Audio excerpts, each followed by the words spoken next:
संघीय संसदको बजेट अधिवेशन आजबाट शुरू। आगामी बजेट आर्थिक वृद्धि, रोजगारीको अवसर सृजना र सुशासन प्रवर्धनमा लक्षित गर्ने सरकारको भनाई। मुलुक आर्थिक मन्दीको चपेटामा परेका बेला आर्थिक स्तर उकास्ने खालका विषय नीति तथा कार्यक्रममा समेटिनुपर्ने दलका नेताहरूको भनाई। ठूलो आकारको बजेट नल्याउन अर्थविदको सुझाव। नक्कली भुटानी शरणार्थी प्रकरणमा पूर्व मन्त्रीदेखि विभिन्न व्यक्तिहरू तानिएको घटना सदनमा प्रवेश। दोषी बनाउन खोजिएको एमाले अध्यक्ष ओलीको आरोप। चीन, अफगानिस्तान र पाकिस्तान बीच सुरक्षा र आतंकवाद विरुद्धको त्रिपक्षीय सहयोगलाई थप सुदृढ गर्ने सहमति। र शहीद स्मारक ए डिभिजन लिग फुटबलमा मच्छिन्द्रसँग एपीएफ 2-1 गोल अन्तरले पराजित। नमस्कार, कान्तिपुर डायरीका साथमा साथी सन्तोष र म पार्वता। समाचार अब विस्तारमा। संघीय संसदको बजेट अधिवेशन आजबाट शुरू भएको छ। प्रतिनिधि सभा र राष्ट्रिय सभाका छुट्टा छुट्टै बैठक मार्फत अधिवेशन शुरू भएको हो। संघीय संसदका दुवै सदनमा अर्थमन्त्री डाक्टर प्रकाश शरण महतले विनियोजित विधेयकका सिद्धान्त र प्राथमिकतामाथि छलफल गरियोस् भन्ने प्रस्ताव पेश गर्नुभएको थियो। कर प्रस्ताव बाहेकका सिद्धान्त र प्राथमिकतामाथिको प्रस्ताव अर्थमन्त्रीले संसदमा पेश गर्नुभएको छ। आगामी आर्थिक वर्षको बजेट जेठ 15 गते संसदमा पेश गर्नुपर्ने संवैधानिक प्रावधान छ। बजेट पूर्वको छलफल वैशाख 27 सम्म सक्ने सरकारको योजना छ। आजको बैठकमा कानून मन्त्री धनराज गुरुङले मुलुक संहिता सम्बन्धी केही नेपाल ऐनलाई संशोधन गर्ने अध्यादेश पनि पेश गर्नुभएको छ। यसैबीच सरकारले आगामी आर्थिक वर्ष 2080-81 को बजेटमा अनुत्पादक क्षेत्रमा खर्च कटौती गर्ने भएको छ। संसदमा विनियोजन विधेयकका प्राथमिकता र सिद्धान्त प्रस्तुत गर्दै अर्थमन्त्री डाक्टर प्रकाश शरण महतले आगामी बजेट रोजगारी सृजना गर्ने, सुशासन तथा सेवा प्रवाह सुधारमा केन्द्रित रहने बताउनुभयो। मुलुकको अर्थतन्त्र र बजेट प्रणालीमा केही समस्या रहेको भन्दै उहाँले सार्वजनिक ऋणको दायित्व बढ्दो रहेको र पुँजीगत खर्च न्यून हुँदा खर्चको प्रभावकारिता बढ्न नसकेको उल्लेख गर्नुभयो। बढ्दो ब्याज दर, बढ्दो व्यापार घाटा, बैंकिङ क्षेत्रमा बढ्दो खराब कर्जाको जोखिम जस्ता चुनौती अर्थतन्त्रमा विद्यमान रहेको भन्दै उहाँले आगामी बजेट मार्फत समस्या समाधान गरिने दावी गर्नुभयो। आगामी आर्थिक वर्षको बजेट उत्पादनमुखी अर्थतन्त्रको आधार निर्माण गर्नेतर्फ बजेट केन्द्रित हुनेछ। उच्च शिक्षालाई उत्पादनमूलक र अनुसन्धानमूलक बनाइनेछ। नवप्रवर्तन, आविष्कार र अनुसन्धानमा लगानी बढाइनेछ। नागरिक शिक्षामा जोड दिइनेछ। आधारभूत स्वास्थ्यमा नागरिकको पहुँच सुनिश्चित गरिनेछ। महामारी रोकथाम, नियन्त्रण र उपचारका लागि खोप सेवा लगायतका कार्यक्रम सञ्चालन गरिनेछ। स्वास्थ्य पूर्वाधार, उपकरण र जनशक्ति विकासमा लगानी गरिनेछ। जलविद्युत उत्पादन तथा आन्तरिक र अन्तर्देशीय विद्युत प्रसारण लाइन विस्तारमा लगानी गरिनेछ। पर्यटन पूर्वाधारमा लगानी गरिनेछ। व्यक्तिको आवास विहीनका लागि सुरक्षित आवास कार्यक्रम सञ्चालन गरिनेछ। मित्र राष्ट्रहरूसँग सन्तुलित र आपसी हित अभिवृद्धि गर्ने गरी परराष्ट्र नीति अवलम्बन गरिनेछ। सरकारले अनुत्पादक क्षेत्रमा खर्च कटौती गरी निजी क्षेत्रको मनोबल वृद्धि गर्ने खालको बजेट ल्याउने तयारी गरेको हो। अर्थमन्त्री महतले उत्पादनमुखी अर्थतन्त्रको आधार निर्माण गर्न बजेट केन्द्रित हुने बताउनुभयो। वित्त नीति र मौद्रिक नीति बीच तादम्यता कायम गर्ने महतको भनाइ छ। स्टार्टअपलाई प्रोत्साहन, औद्योगिक उत्पादनमा जोड दिने, स्वदेशी र विदेशी लगानी बढाउन आवश्यक नीतिगत सुधार गर्ने, कृषि तथा जलविद्युतमा तत्कालै लाभ मिल्ने आयोजनालाई प्राथमिकता दिने सरकारको योजना छ। अब कान्तिपुर सविस्तारको पालो। कान्तिपुर सविस्तार। आर्थिक संकटको चपेटामा मुलुक पर्न लागेको भनेर चौतर्फी चिन्ता व्यक्त भइरहँदा सरकारले ल्याउन लागेको नीति तथा कार्यक्रमलाई महत्त्वका साथ हेरिएको छ। तर हरेक वर्ष नीति तथा कार्यक्रममा समेटेका विषयहरू कार्यान्वयनको पाटोमा पुग्न नपाई त्यत्तिकै थन्किएका हुन्छन्। मुलुक आर्थिक मन्दीको चपेटामा परेका बेला आर्थिक स्तर उकास्ने खालको कार्यक्रमलाई प्राथमिकता दिनुपर्ने दलका नेताहरूको भनाइ छ। स्रोत र साधनको सन्तुलित र समुचित प्रयोग गर्नुपर्ने अहिलेको अवस्थामा ठूलो आकारको बजेट नल्याउन अर्थविद सुझाउँछन्।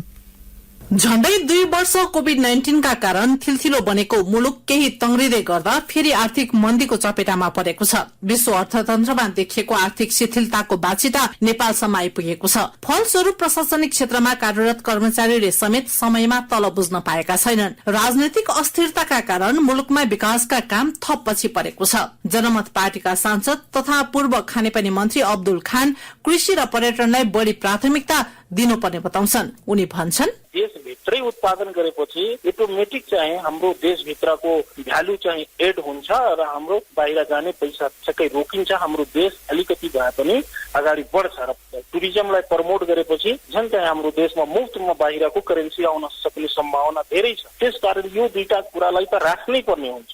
यसले हाम्रो बजेटमा त्यति खासै ठूलो असर पनि गर्दैन र यसबाट फाइदा सरकारलाई धेरै हुन्छ। सरकारले नीति तथा कार्यक्रममा आन्तरिक उत्पादन वृद्धि तथा औद्योगिकरणका लागि गुणस्तरीय पूर्वाधार लगायत विषय समेट्दै आएको छ, तर खाद्यान्न लगायत अन्य धेरै वस्तुमा परनिर्भरता हट्न सकेको छैन। यस्तै लगानी प्रवर्धन, व्यावसायिक वातावरण निर्माण एवं सहजीकरण गर्न नीतिगत, कानूनी र प्रणालीगत सुधार लगायतका विषय पनि कहिल्यै छुट्दैनन्, तर कार्यान्वयन भने शून्य प्राय हुने गरेको छ।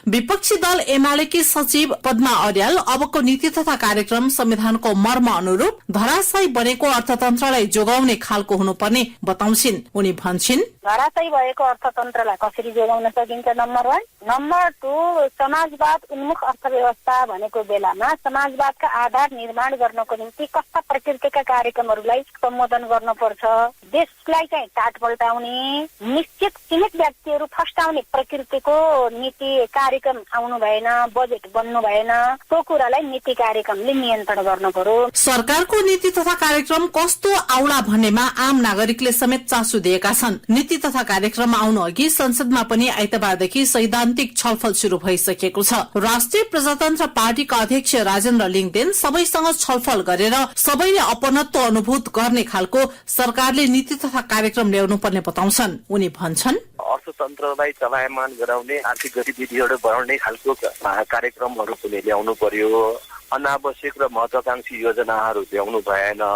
यो कार्यक्रमलाई अगाडि बढाउनु भन्दा अगाडि सबै पक्षलाई, खास गरी सबै दललाई र समाजका सबै क्षेत्रलाई राखेर एउटा सहमतिबाट अहिलेको आर्थिक सङ्कटलाई सामना गर्ने खालको कार्यक्रम ल्याउनु पर्छ र यसमा सबैको अपनत्व हुनुपर्दछ भन्ने चाहिँ हाम्रो धारणा छ। यसअघिको नीति तथा कार्यक्रममा उत्पादनशील र रोजगारीमूलक क्षेत्रमा कर्जा प्रवाह सहज बनाइने विषय समेटिएको थियो, तर अहिले बैंकहरूले कर्जा प्रवाह गर्न नसक्दा उत्पादनशील र रोजगारीमूलक क्षेत्रहरू ठप्प प्राय बनेका छन्। दैनिक 6-7 को हाराहारीमा विद्यार्थीहरूले विभिन्न देशका लागि वैदेशिक अध्ययन स्वीकृति पत्र लिने गरेका छन्। यस्तै वैदेशिक रोजगारीका लागि भन्दै दैनिक सयौंको संख्यामा अन्य मुलुक जाने गरेका छन्। तर प्रधानमन्त्री पुष्पकमल दाहाल भने आगामी बजेट नीति तथा कार्यक्रम उत्पादन र रोजगारी वृद्धिमा केन्द्रित हुने बताउँछन्। उनी भन्छन्, उत्पादन र रोजगारी, उत्पादन वृद्धि र रोजगारी सृष्टि हाम्रो नीति कार्यक्रमको पनि बजेटको पनि पहिलो प्राथमिकतामा पर्नु पर्दछ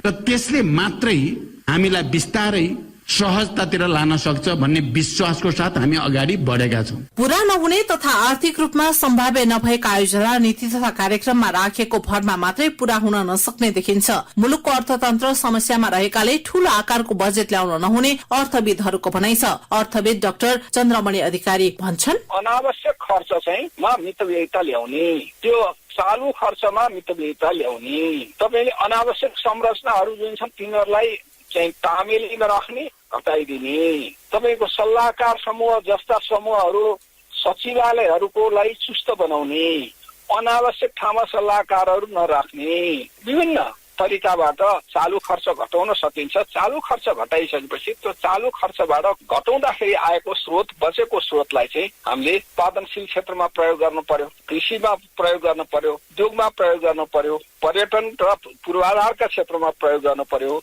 शिक्षा र स्वास्थ्यका आधारभूत क्षेत्रमा प्रयोग गर्नुपर्ने हुन्छ।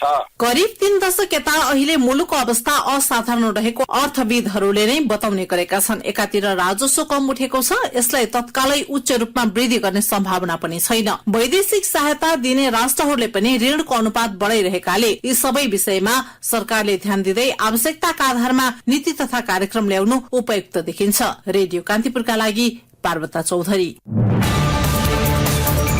कान्तिपुर सविस्तार।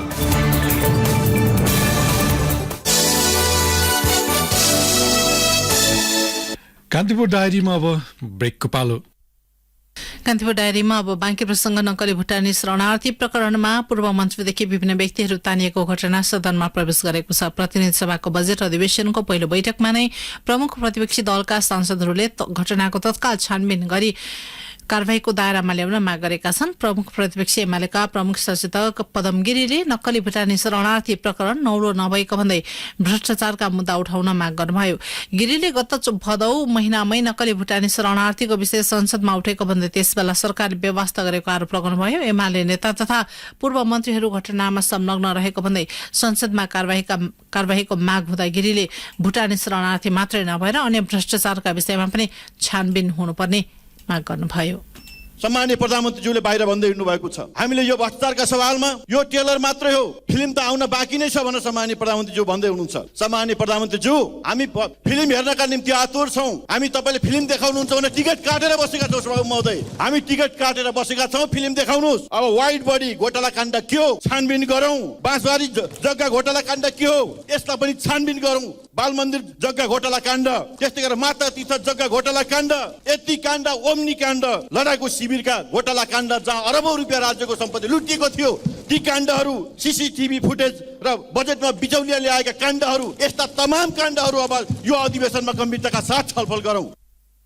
प्रधानमन्त्री पुष्पकमल दाहाललाई भ्रष्टाचारको फिल्म देखाउन चुनौती दिएपछि माओवादी केन्द्रका सांसद माधव सापकोटाले त्यसको चर्को विरोध गर्नुभयो। सापकोटाले नक्कली भुटानी शरणार्थी बनाएर अरबौं रकम ठगिएको आरोप लगाएका एमाले नेताहरूलाई कारबाहीको दायरामा ल्याउन सहयोग गर्नुपर्नेमा चुनौती दिने विषय नसुहाउने दावी गर्नुभयो। उहाँले प्रधानमन्त्रीले बोलेका कुराहरूलाई खिसीटिउरी गर्नुभन्दा दोषीलाई कारबाहीको दायरामा ल्याउन सहयोग गर्न सुझाव दिनुभयो। उहाँले भन्नुभयो, प्रमुख प्रतिपक्ष साँच्चै भ्रष्टाचारीहरूलाई कारबाही गर्नका लागि इमानदार हो भने तपाईहरु विषय अन्तर नगर्नुस्। सम्माननीय प्रधानमन्त्रीले बोलेका कुराहरूलाई जे खिसीटुरी गरिराख्नु भएको छ, इमानदारीताका पूर्वक टोपबहादुर रायमाझीलाई ल्याएर तपाईहरुले कानुनको दायरामा बुझाउनुहोस्, त्यसैमा तपाईहरुको कल्याण छ। त्यसैले म अनुरोध गर्न चाहन्छु, विषय अन्तर गर्ने, खिसीटुरी गर्ने र छापामार शैलीमा सदन कब्जा गर्ने तपाईहरुको शैली छ। यसले तपाईहरुलाई राजनीतिक ढंगले प्रस्तुत गरेन।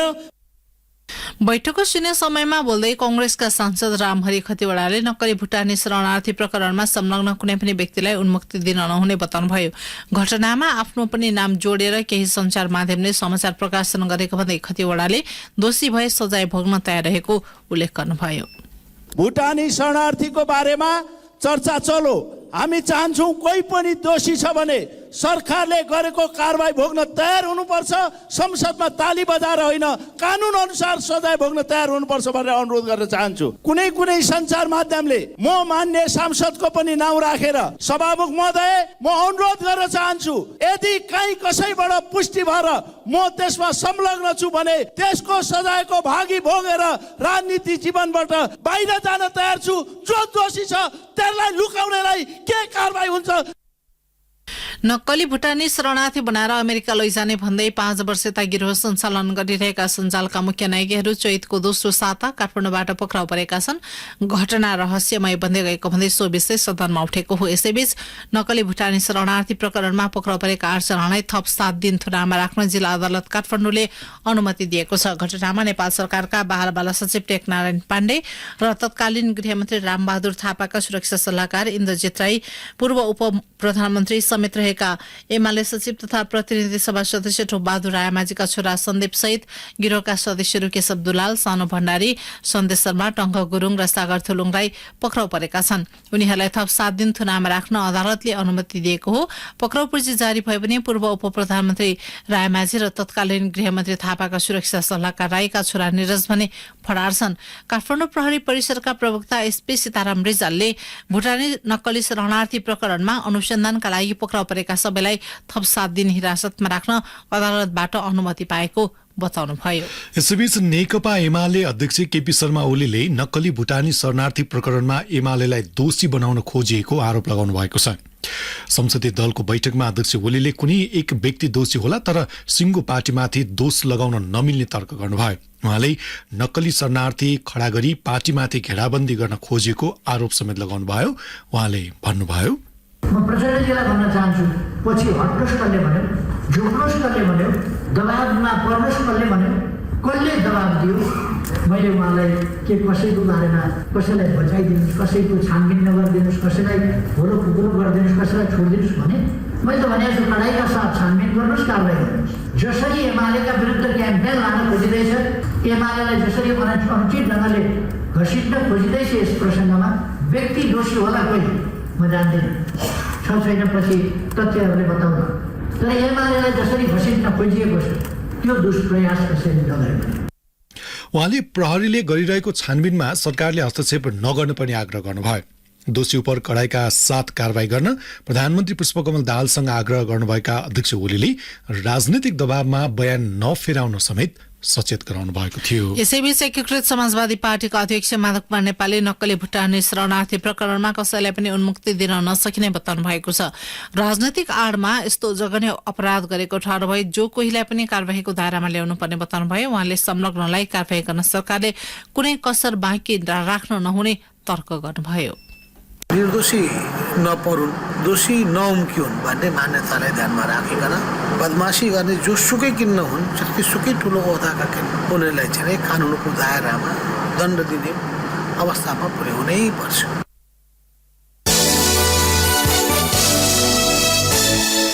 सभामुख देवराज घिमिरेले संसदीय सुनाई समिति सहित 2 संयुक्त समितिमा रहने सांसदको नाम 3 दिनभित्र बुझाउन दलहरूलाई आग्रह गर्नुभएको छ। प्रतिनिधि सभा कार्यव्यवस्था समितिको बैठकमा सभामुख घिमिरेले प्रमुख राजनैतिक दलका सचेतक र शीर्ष नेताहरूलाई 3 दिनभित्र समितिमा रहने सदस्यहरूको नाम बुझाउन निर्देशन दिनुभएको हो। संघीय संसदका 2 समिति संसदीय सुनाई समिति र राज्यका निर्देशक सिद्धान्त नीति र दायित्वको कार्यान्वयन अनुगमन तथा मूल्याङ्कन समितिमा सदस्यहरू पूर्ण नहुँदा प्रधान न्यायाधीश र न्यायाधीश नियुक्ति लगायतका कामहरूमा असर पर्ने भएकाले तत्काल समिति गठन गर्न सभामुखले नाम बुझाउन आग्रह गर्नुभएको हो। राष्ट्रिय सभाबाट संसदीय सुनाईमा बस्नेको नाम आइसके पनि प्रतिनिधि सभामा बस्नेको नाम भने अझै बाँकी रहेको छ। दुवै समितिमा 15-15 सदस्य हुनुपर्ने, जसमध्ये 12 जना प्रतिनिधि सभा र 3 जना राष्ट्रिय सभाबाट हुने कानूनी व्यवस्था रहेको छ। यसैबीच प्रतिनिधि सभामा अब विद्युतीय हाजिरी लागू हुने भएको छ। प्रतिनिधि सभा कार्यव्यवस्था समितिले यो अधिवेशनबाटै इलेक्ट्रोनिक हाजिरीको व्यवस्था गर्ने निर्णय गरेको छ। यसअघि सांसदहरूको हाजिरी रजिस्टरमा हुँदै आएको थियो। सांसदहरूको हाजिरी संसदको वेबसाइट मार्फत सोही दिनै सार्वजनिक गरिनेछ। सांसदहरूको विद्युतीय हाजिरीको व्यवस्था नहुँदा उपस्थित अनुपस्थित सांसदबारे जानकारी नहुने र कोरम समेत नपुग्ने जस्ता समस्याहरू हुँदै आएको थियो।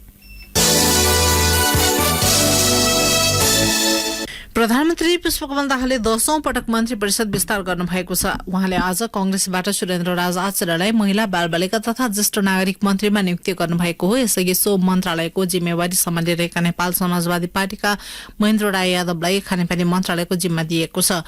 नवनियुक्त मन्त्री आचार्यलाई राष्ट्रपति रामचन्द्र पौडेलले पद तथा गोपनीयताको शपथ ग्रहण गराउनु भएको छ। उहाँले आजै पदभार ग्रहण समेत गर्नुभएको छ। आचार्य कपिलवस्तु 2बाट निर्वाचित सांसद हुनुहुन्छ। यसअघि गत बिहिबार कांग्रेस धनराज गुरुङ, मोहनबहादुर बस्नेत र डिकबहादुर लिम्बुलाई मन्त्री नियुक्त गरिएको थियो।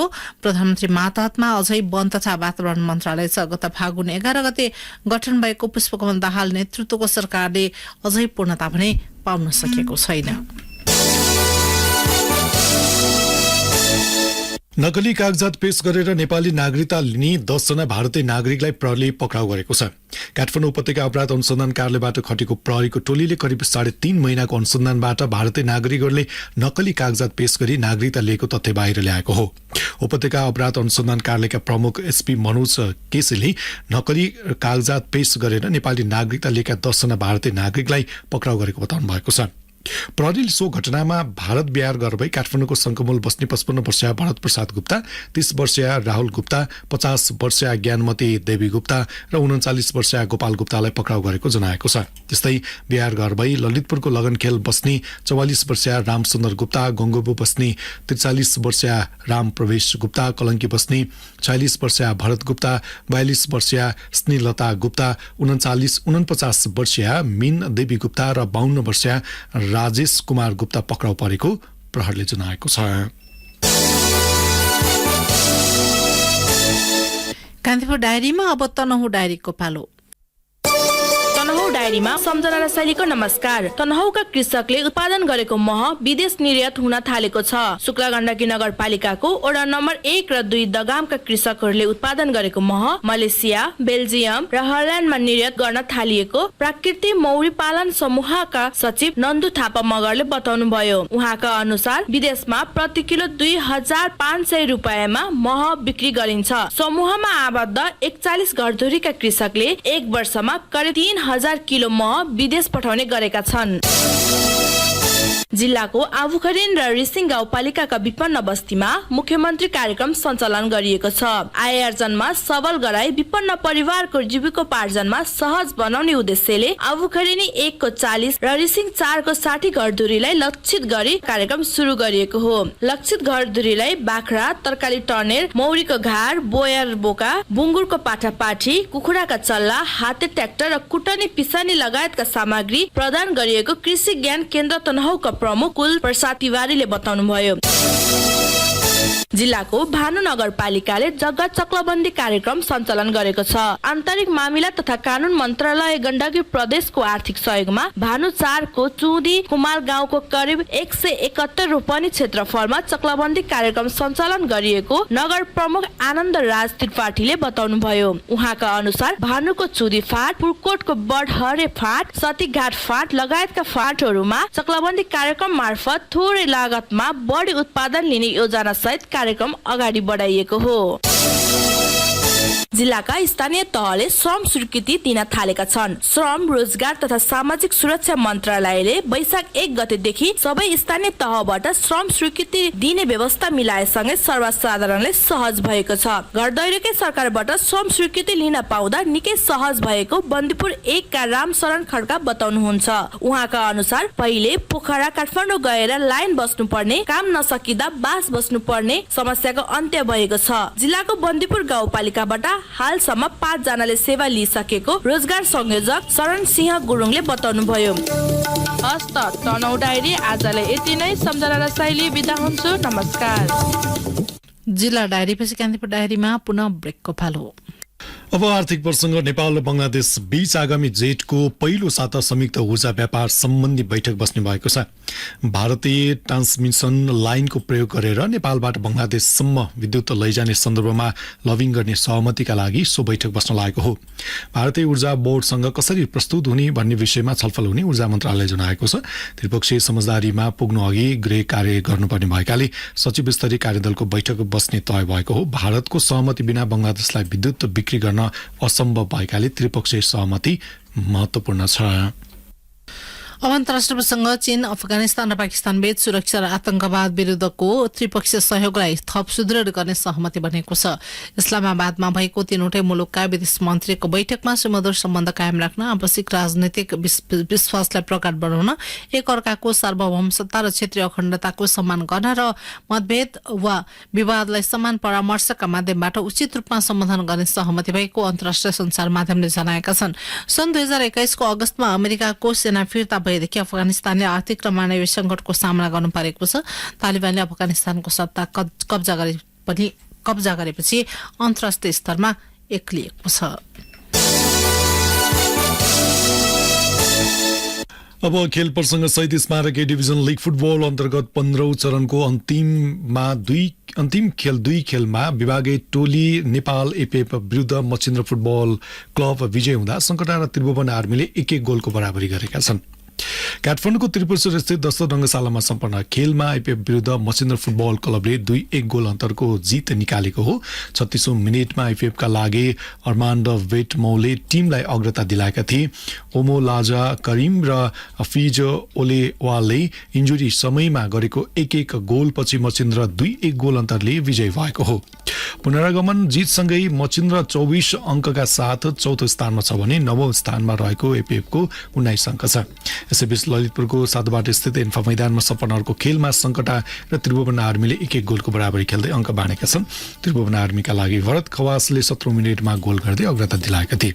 अन्तिम समयसम्म 1-0 गोल अन्तरको अग्रता बनाएको आर्मी इन्जुरी समयमा सम्हालिन नसक्दा बराबरीमा चित्त बुझाउन बाध्य भयो। सङ्कटाका लागि इन्जुरी समयमा युसेफ आर्टिस्टले गोल गर्दै टोलीलाई हारबाट जोगाएका हुन्। बराबरी पछि 21 अङ्क बनाएको आर्मी 6औं तथा 17 अङ्क जोडेको सङ्कटा 10औं स्थानमा छ। अन्त्यमा यस बुलेटिनका प्रमुख प्रसंग पुनः एकपटक। संघीय संसदको बजेट अधिवेशन आजबाट शुरू। आगामी बजेट आर्थिक वृद्धि, रोजगारीको अवसर सृजना र सुशासन प्रवर्धनमा लक्षित गर्ने सरकारको योजना। मुलुक आर्थिक मन्दीको चपेटामा परेका बेला आर्थिक स्तर उकास्ने खालका विषय नीति तथा कार्यक्रममा समेटिनु पर्ने दलका नेताहरूको भनाई। ठूलो आकारको बजेट नल्याउन अर्थविदको सुझाव। नक्कली भुटानी शरणार्थी प्रकरणमा पूर्व मन्त्रीदेखि विभिन्न व्यक्तिहरू तानिएको घटना सदनमा प्रवेश। दोषी बनाउन खोजिएको एमाले अध्यक्ष ओलीको आरोप। चीन, अफगानिस्तान र पाकिस्तान बीच सुरक्षा र आतंकवाद विरुद्धको त्रिपक्षीय सहयोगलाई थप सुदृढ गर्ने सहमति। र शहीद स्मारक के डिभिजन लिग फुटबलमा मचिन्द्रसँग एफएफ 2-1 गोल अन्तरले पराजित। हवस् त यिनै प्रसङ्गसँगै कान्तिपुर डायरीका आजका सम्पूर्ण बुलेटिन यही सकिन्छन्। भोलि बिहान 6:30 बजे हाम्रो नियमित बुलेटिन हुने नै छ। तबसम्मका लागि न्युज डेस्कका सम्पूर्ण सहकर्मीसँगै साथी सन्तोष र म पार्वता आज्ञा माग्छौं। नमस्कार, शुभरात्रि।